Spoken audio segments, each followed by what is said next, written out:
ఈసారి కూడా ఆవకాయ పెట్టేసాము.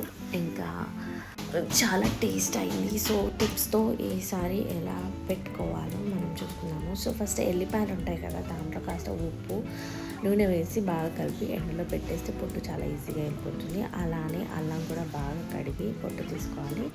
ఆవకాయలు ఎప్పుడు కూడా సన్న ఉప్పు కంటే దొడ్డు వేయాలి. దొడ్డు తీసుకొని అది కూడా ఎండలో పెట్టి గ్రైండ్ చేసుకోవాలి. ఇప్పుడు మనం అన్నీ ఆవకాయలో వేసుకోవాల్సిన పొడులన్నీ తయారు చేసుకోవాలి. దాంట్లో మెంతులు, జీలకర్ర, ఆవాలు. సో ఇక్కడ మెంతులు 1/2 గ్లాస్ తీసుకోవాలి. జీలకర్ర అండ్ ఆవాలు 1 గ్లాస్ తీసుకొని ఇలా పౌడర్ చేసి పక్కన పెట్టేసుకోవాలి. అండ్ ఈ 3 మిశ్రమాన్ని కూడా ఫ్రై చేసేటప్పుడు చాలా జాగ్రత్తగా ఉండాలి. మాడనివ్వద్దు, మాడితే టేస్ట్ పోతుంది. అలానే పోపు నూనె పెట్టుకోవాలి. దాంట్లో ఆవాలు కాస్త జీలకర్ర వేసి పోపు నూనె పెట్టుకోవాలి. మనము అల్లం వెల్లుల్లి పేస్ట్ చేసుకుంటాం కదా, దాంట్లో పోపు నూనె వేయాలి, ఎందుకంటే స్మెల్ పోతుంది కదా, అందుకని. ఇప్పుడు ఈ మామిడికాయ ముక్కలు ఉంటాయి కదా, బాగా వాష్ చేసి అంతా తూచేసి ఎండబెట్టుకోవాలి. అవి ఎండిపోయేంత వరకు పెట్టుకోవాలి. ఆ తర్వాత ఇంకా మనము ఆవకాయ రెడీ చేద్దాము. 30 కాయలతోని అల్లం వెల్లుల్లి పచ్చడి పెట్టాము. దానికి 1.5 గ్లాస్ కారం వేస్తే 1 గ్లాస్ ఉప్పు వేసుకోవాలి. 3 స్పూన్స్ మనం ఏదైతే పొడి చేసి పెట్టుకుంటామో అవి వేసుకోవాలి.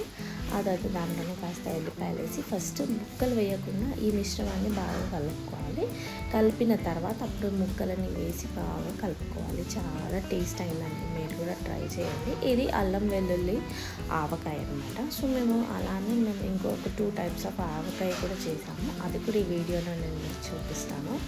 చాలా బాగా అవుతుంది, మీరు ట్రై చేయండి. నెక్స్ట్ ఆవకాయ వచ్చేసి కొబ్బరి ఆవకాయ. ఏం లేదు, కొబ్బరి ఆవకాయ కూడా సేమ్, కానీ దీంట్లో అల్లం వెల్లుల్లి పేస్ట్ వేయకుండా ఉప్పు, కారం, ధనియా పొడి, జీలకర్ర పొడి, మెంతుల పొడి వేసేసి పక్కన పెట్టుకోవాలి. ఇప్పుడు ఇది ఉప్పావ అనమాట. ఉప్పావలో కూడా అల్లం వెల్లుల్లి పేస్ట్ ఉండదు. దీంట్లో ఏంటంటే కారం వేసుకోవద్దు. అన్నీ మనం ఏవైతే పొడులు ఉంటాయో అవి వేసేసుకొని ఉప్పు వేసుకొని దీంట్లో నువ్వుల పొడి వేసేసి కాచిన నూనె వేసి కలిపి పెట్టేసుకోవాలి. ఇదైతే తొక్కు చెక్కు పచ్చడి. దీని వీడియో రాలేదు, బట్ మ్యాంగో మాత్రం ఇలా కట్ చేసుకోవాలి, అయితే బాగా టేస్ట్ అవుతుంది పచ్చడి కూడా. ఇదే ఉప్పావండి, చూడండి ఇలా 1.5 గ్లాస్ నువ్వుల పొడి వేసేసుకోవాలి.